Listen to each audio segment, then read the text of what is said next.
الحمدللہ والصلاة والسلام علی رسول اللہ وعلی آلہ وصحبہ وموالا۔ محترم بھائیوں اور بزرگوں، السلام علیکم ورحمۃ اللہ وبرکاتہ۔ آج یوم ترویہ ہے، یعنی حج کا پہلا دن۔ حج کے دنوں میں سے آج پہلا دن ہے۔ آج کے دن حجاج کرام اپنے حج کی شروعات کریں گے۔ حج کتنے دن ہوتے ہیں؟ 6 دن ہوتے ہیں۔ حج کے 6 دن ہوتے ہیں، 8 ذی الحجہ سے لے کر کے 13 ذی الحجہ تک۔ 8 ذی الحجہ سے لے کر کے 13 ذی الحجہ تک یہ حج کے کام ہوتے ہیں۔ حج میں کیا کرنا ہوتا ہے؟ مختصر طریقے سے یہ جانیں کہ 8 ذی الحجہ کو حجاج کرام جو حج تمتع کر رہے ہیں اپنی اپنی جگہ سے ہی احرام کے لباس میں آ جائیں گے اور پھر کہاں جائیں گے؟ منی جائیں گے۔ منی میں 5 وقت کی نمازیں پڑھیں گے، ظہر، عصر، مغرب، عشاء اور فجر۔ ہر نماز اپنے وقت پر ادا کریں گے، لیکن قصر کر کے 4 رکعت والی نمازوں کو 2 رکعت کر کے پڑھیں گے۔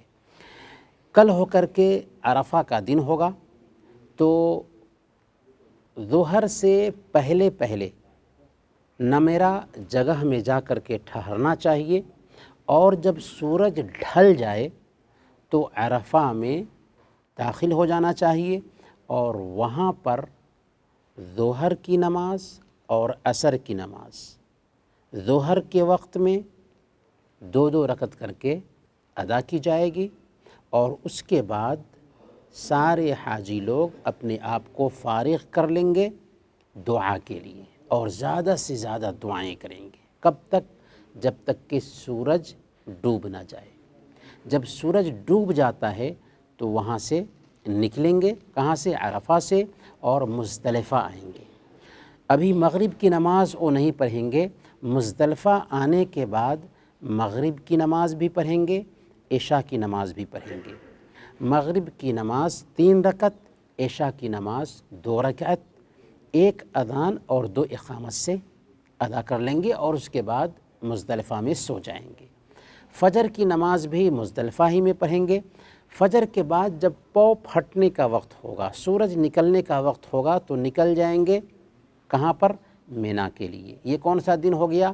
یہ 10 ذی الحجہ کا دن ہو گیا، یعنی جس دن عام لوگ قربانی کرتے ہیں۔ آج کے دن حاجیوں کو 4 کام کرنے ہیں۔ جمرہ عقبہ کو 7 کنکریاں مارنا ہے، دوسرے نمبر پر جانور ذبح کرنا ہے، تیسرے نمبر پر حلق کرنا ہے یا بال چھوٹا کرنا ہے، اور عورتیں انگلی کے پور کے برابر بال کاٹ لیں گی، اور چوتھے نمبر پر طواف کرنا ہے، خانہ کعبہ کا طواف کرنا ہے، اور صفا اور مروہ کی سعی بھی کرنی ہے۔ یہ 4 کام کر لیں گے تو 10 ذی الحجہ کا کام مکمل ہو گیا۔ اب حاجیوں کو چاہیے کہ رات گزارنے کے لیے کہاں چلے جائیں؟ منی چلے جائیں۔ منی میں رات گزاریں گے۔ اگر کوئی حاجی تھکا ہوا ہے اور مکہ میں رہ گیا تو اس کو دم دینا ہوگا، تو رات گزارنے کے لیے منی چلے جانا ہے۔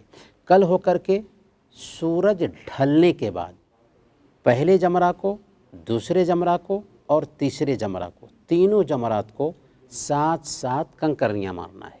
سورج ڈھلنے کے بعد سے یہ وقت شروع ہوتا ہے، اور 11 تاریخ کا کام ختم ہو گیا۔ 12 تاریخ کو بھی سورج ڈھلنے کے بعد پہلے جمرہ کو، دوسرے جمرہ کو اور تیسرے جمرہ کو 7 کنکریاں مارنا ہے۔ اگر 12 تاریخ کو سورج ڈوبنے سے پہلے منی سے نکل جاتے ہیں، مکہ آ جاتے ہیں تو ٹھیک۔ اگر سورج ڈوب گیا تو 13 تاریخ کو بھی منی میں رہنا ضروری ہے، اور کل ہو کر کے سورج ڈھلنے کے بعد تینوں جمراتوں کنکریاں مارنا ہوگا۔ تو 13 تاریخ کو حج کا پورا کام ختم ہو جاتا ہے۔ اب جب مکہ سے نکلنے لگیں گے تو ایک ہے طواف وداع، طواف وداع کر لیں گے اور مکہ سے نکل جائیں گے۔ حج کا سارا کام مکمل ہو گیا۔ وصلی اللہ علی نبینا محمد وعلی آلہ وصحبہ اجمعین۔